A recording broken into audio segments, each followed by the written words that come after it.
sasakyan, ang iyong trabaho, ang iyong bahay, at ang iyong asawa at mga anak ay aking kapalit ng iyong inihiling na bagong buhay. Kasi na-realize niya.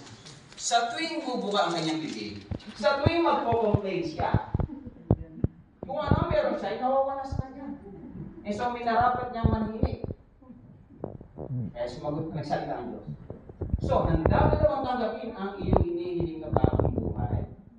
Sumagot yung lalaki. Kaya naman nasagot niya kasi, with reverence, fear, and trembling, baka mamaya pagbuka ng bibig niya, imbis na bagong buhay ang matamasa niya, baka mawalan siya ng buhay.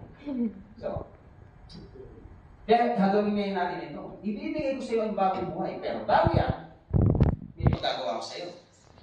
Ibabalik ko sa iyo ang iyong asawa at mga anak. Originally, mga anak ko sila eh. But I want you to treat them with kindness and respect. I want you to love them as I love you. Can you do that for me? Sabi ng lalaki. At yung bahay, akin na yun. Pero ibabalik ko sa iyo. Ipagkakatiwala ko sa iyo. Pero I want you to live there with your family as if kasama niyo ako sa loob ng bahay. Magagawa mo ba yan para sa akin? Sumagot yung lalaki. Tapos, ang iyong trabaho, alam ko bored ka na sa iyong trabaho, pero ibig ko, nagampanan mo ang iyong trabaho ng may katapatan with the dedication and strive for excellence na parang ako ang pinaglilipuran mo. Sumagot yung lalaki. Kasi nakasiwa siya sa mga trabaho niya, sawa na raw siya sa pagmumukha eh. At ang iyong sasakyan, isasauli ko yan sa iyo. Ipagkakatiwala ko yan sa iyo, pero ibig kong dalhin mo yan sa kung saan lugar ko gustong ibiging dalhin mo.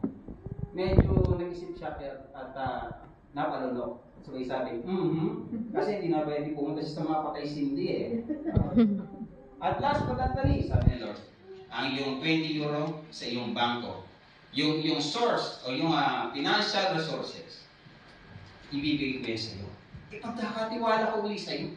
Pero I want you to budget it in the way that I budget it.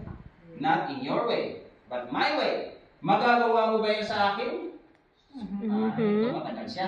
Kasi kumamit sa ulo. Medyo umasimang pa. At lumunok, sabi-sabi, nabasa ng Diyos yung puso at isip niya.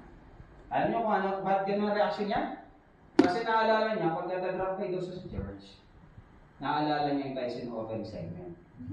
So kaya ganun ang ano niya dahil may attitude siyang boxer. You know what a boxer is? Lagi nakasara yung kanyang mga kamao. Kahit anong gawin, sarado yan eh. Kaya ganun ang katagal ang reaksyon. So, brothers and sisters, nung sinabi ng Diyos na kung magagawa mo sa akin ang mga bagay na inuutos ko sa iyo, nasa iyo na ang bagong buhay. So brothers and sisters, at this very moment, tinatanong tayo ng Diyos, kaya ba natin i-budget ang ating financial resources in the way na kalooban ng Diyos at hindi natin?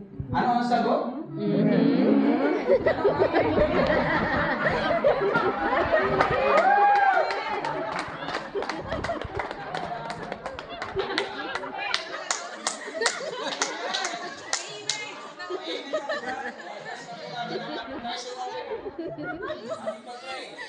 Alindangan eh. Father God Almighty, Creator of heaven and earth, through your Son, our Lord Jesus, and by the working power of the Holy Spirit, thank you for teaching us. Thank you for humbling us by reminding us that the Lord, that you, O Lord, is yours is the earth, and everything in it, ang buong sansilukob ay sa iyo. Maging kami mga naninirahan dito. Kaya wala kami pwedeng pagmalaki. We are but your steward, is supposed to be a faithful steward. Yes. And as a gesture of faithfulness and obedience to you, binibigay namin with cheerful heart ang aming tithes and offering sa iyo. Sapagkat it is due to you. At dalangin namin na magamit ang tithes and offering effectively para sa expansion ng iyong kaharian dito sa lupa. At more souls to be ushered on their feet, and more souls to be given rest through your best presence in Christ Jesus. At continuously pour out the blessings upon blessings on each and every soul in this church, that we also may become a big channel of blessing for others and become useful for your ministry, for your glory alone. This we pray in the mighty name of Jesus Christ.